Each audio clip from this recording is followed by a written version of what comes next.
David, hi, how are you? Good. So good to be here. Thank you so much for having me. Oh, yeah, it's such a pleasure. So, isn't it funny? Today is your launch day. Today is the showtime for Maggie. How are you feeling? Oh man, I'm feeling good. I'm feeling like it's like the first day of summer camp or the first day of school, but you kind of just don't know how everybody else is sort of reacting. And so it's really nice to I've been getting a lot of nice correspondence through friends and colleagues and family, and been getting a lot of DMs and being introduced to new people on DMs as well. A new fan base, which is really cool. But yeah, I'm excited to see what life this show breathes in people's lives. So I'm excited to see. Yeah, do you have a comparable experience for this? Baker and the Beauty was a little bit different. I don't think it was quite the same sort of, everything launching at the same time. Yeah, I think this is new for me. When it comes to premiering a series Hmm. in streaming, where I'm going to be. I've been talking to some people who would say, "Well, what happens?" And I go, "Well, what episode are you on?" They're like, "4." I'm like, "Well, keep Hmm. watching," and that will be the answer. But I've had similar experiences. Like I've done two Christmas movies for Netflix, Hmm.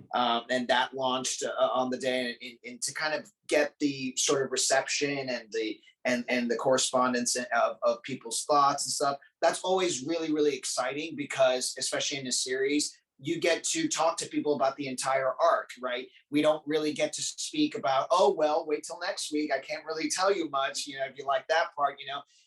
So that's kind of really cool in that way. And for a show like this, all I can say is, thank God for Hulu, really, because Yeah. this really is a bingeable show when it comes to the different clues it can give you, right? Sometimes you get glimpses of the future in episode 2 that are not reintroduced until episode 8, and I Mm. can't imagine my own bandwidth of memory to really remember that if it was a week to week basis. So thank God for Hulu. What's your experience been like watching? You've been watching, I imagine, I mean, Yeah. first filming and uh, living it, but then watching it, how do you experience it? it's funny. I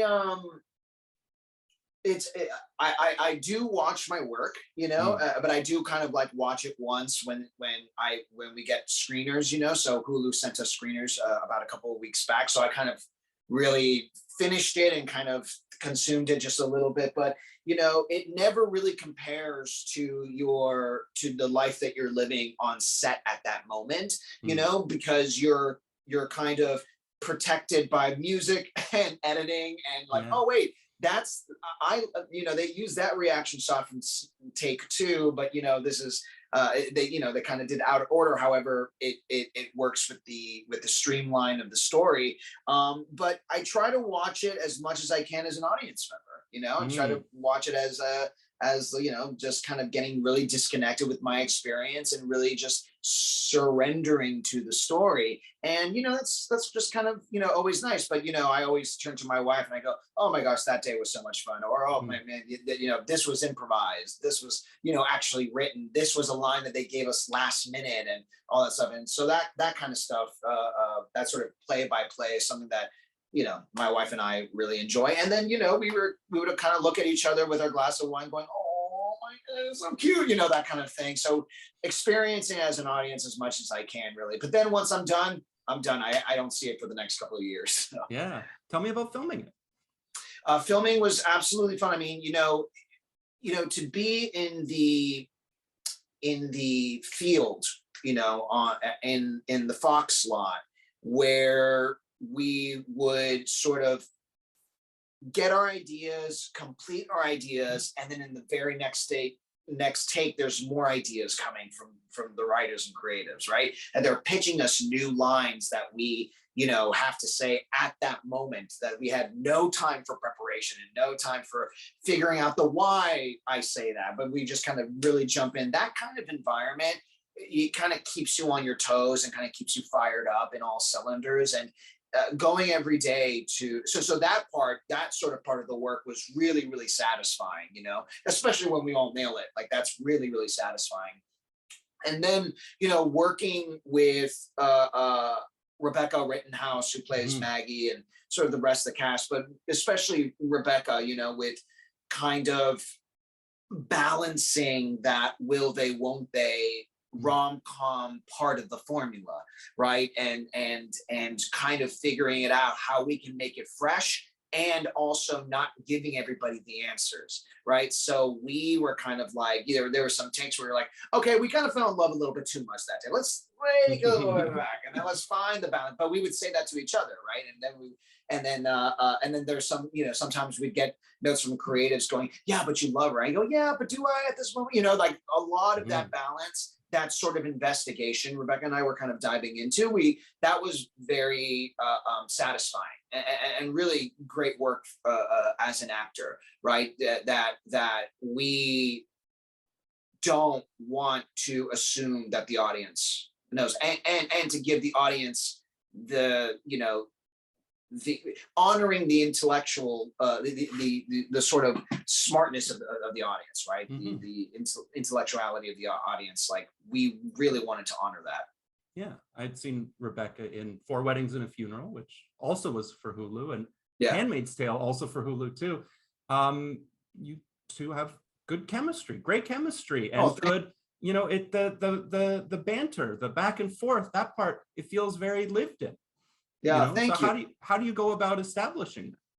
Well, you know, I remember speaking to the creators, Justin Adler, Natalia Anderson, and Maggie Mole. We were kind of talking about Ben as a character, and we were kind of talking about like what kind of leading man he was. You know, there's an episode where they talk about when Harry met Sally. That's been a conversation from the very beginning, where Ben is sort of like the type of, you know, the column that belongs to the type of leading man that's under Billy Crystal. Right now, I definitely would not ever dream of comparing myself to Billy Crystal. But however, the idea of that type of leading man was something that was really important for us to sort of nail down. And you know, when it comes to the banter, it just comes with rehearsal, really. You know, when we're rehearsing these scenes and kind of doing this back and forth enough times, we're really getting into our skin and bodies to kind of really live in the moment when those cameras are rolling. And you know, and I think the banter is basically in the writing, really. I think it really is all in the writing. And what we bring to it is the balance of, do I move a little closer, do I move a little farther away, and are we sort of flirting, or are we just sort of establishing our friendship, right? When we continue to find and investigate that balance, the banter kind of just comes in. You know, I don't think people, you know, do banter for banter, right? I think that it sort of just kind of comes between the tennis match between two actors and what they're getting and what they're receiving constantly. And Rebecca's a complete pro, and I always felt protected. I always felt like I was going to be okay when I was doing a scene with her. So it kind of made things a lot easier. And I really do hope that the audience really enjoys our banter, you know, because I think that the development of the friendship is the thing is most important, I think. I also really enjoy your scenes with Angelique, who I had a chance to interview a few months back for Undone. You went to South by too to support her for Undone, a completely different kind of show, different experience. So what's that like working with her? Shows what a fantastic and versatile actress Angelique is. You know, it's she'll know what I mean, but it's very difficult to do scenes with Angelique without sort of cracking up. You know, I would text her constantly going, you nailed that scene, you know, like that and what she brings to Amy is this just real in-depth and versatile and varietable choices that makes Amy like constantly asking the questions like, yeah, she's nice, but do I want to hang out with her all the time? You know what I mean? Do I want to be sitting in the passenger seat while she's driving? Really? But she brings just so much heart. And anytime we have scenes together, the things that were important to us is, how do we kind of bring a relatability to all siblings everywhere, right? And that was things that were really sort of important to us, like the scene where she's getting ready for the wedding. And, you know, siblings don't always like asking siblings for advice. You know, they want to kind of just keep this sort of facade, you know, there. And to do a scene with Angelique where we kind of break down barriers after going through this 13 episode arc sort of together was something very, very special. Mm-hmm. So you talked about her in terms of the versatility. How about yourself? You know, you've done this, Broadway, you know, you've sang, you've the Netflix Christmas movies, you've done some horror, you were out at the Black Phone premiere, directing. So what's your kind of, and you know, a very good leading man here in the When Harry Met Sally, Billy Crystal style. So, you know, what do you like to do? Is this something where, you know, if you had a vision of the future, how does this fall into it? What kind of roles do you like taking? Oh man, I really appreciate that. You know, every role that I get, my first reaction is really. So I really don't have sort of a plan, nor do I have a vision of kind of what I think. I mean, I think that we live in such a weird industry. This entertainment industry is very strange, and also there's a lot, because there is no rules. It's different rules for everybody. You know, I think a little bit more about who I really want to work with, to kind of experience their artistry. You know, I love David Fincher. I think working with David Fincher would be great. I like the theater director Joe Mantello, because he's just a powerhouse of a director. And you know, I really don't think about, you know, where I kind of want to be. I think about who I really want to work with, but then I just get so grateful, Charles. You know what I mean? I'm just so grateful for every job that I get, that to kind of to give it my all is the experience that I want for the character. Like, for example, you know, when it's nice to be this type of role, and then other people can go to Netflix and see me play another type of physical comedy, Jerry Lewis type of role in the California Christmas movies on Netflix.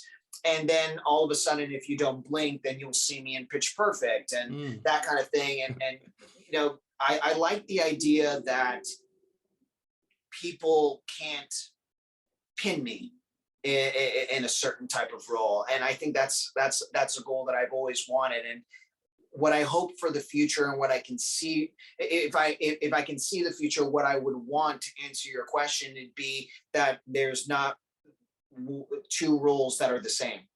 And that's the thing that I'm most interested in diving into. And when it comes to my directing and writing, you know, I just like creating. You know, my wife and I have a production company, and what we spend our days doing when we're not auditioning or taking meetings about other acting jobs is kind of creating stories and trying to hire the right people for it. You know, and so just in the business of storytelling is the business that we're in, and business is good. I have to point out that Maggie is a female forward show, a female led show, and diverse as well, but not diverse in the way of, you know, ticking boxes or whatever, but you can actually sort of feel how it's integrated so well. How important is that for you? Yeah, you know, I think it's important. I really think it's important. You know, being Colombian and Cuban from Miami, you know, I think that the conversation of diversity is important. I do think that there are a lot of people who are kind of bring in the diversity conversation for just political correctness, but also, you know, they don't really immerse themselves in caring about our heritage and in caring about our family history and sitting down with us and asking us questions about that. That's not the case in Maggie and Hulu. Basically, they really were sitting down and really asking us, you know, what is it like and what's it about? And I had the same experience in Baker and the Beauty. I think that the diversity conversation is important, but I think that the interest in diversity is a lot more important than just having a conversation about it. You know, the interest in also putting it into action and being there to learn, because we're learning and we're being taught. And I think that people need to sort of open their eyes and kind of really dig in a little bit deeper in the idea of not just saying, hey, we have, you know, this is a diverse show for the sake of being diverse, because that's the current conversation, you know, and not to downplay it. I think it's absolutely very important. I mean, look at Reservation Dogs, hit, right? And you know, looking at Blackish and Fresh Off the Boat, and then for a quick time, Baker and the Beauty, right? You know, it's important to have these things, and you know, you have directors, right, that are just taking over, the female directors, diverse directors taking over the industry, which is absolutely important. But you know, we don't also want to make it a political campaign. You know, we want to make it a part of life. We want to make it a part of our work, and that's something that I really appreciated the people in Maggie to do. The work has to be there, has to reflect in the work, it has to be good work. It has to. This is the kind of show that, you know, it's a good show. The work is there. What are some of your favorite moments? You've talked a little bit about them. What are some of your favorite moments, scenes, some of the ones that you like? I always love a good dance scene. You know, like I said, I'm Colombian Cuban.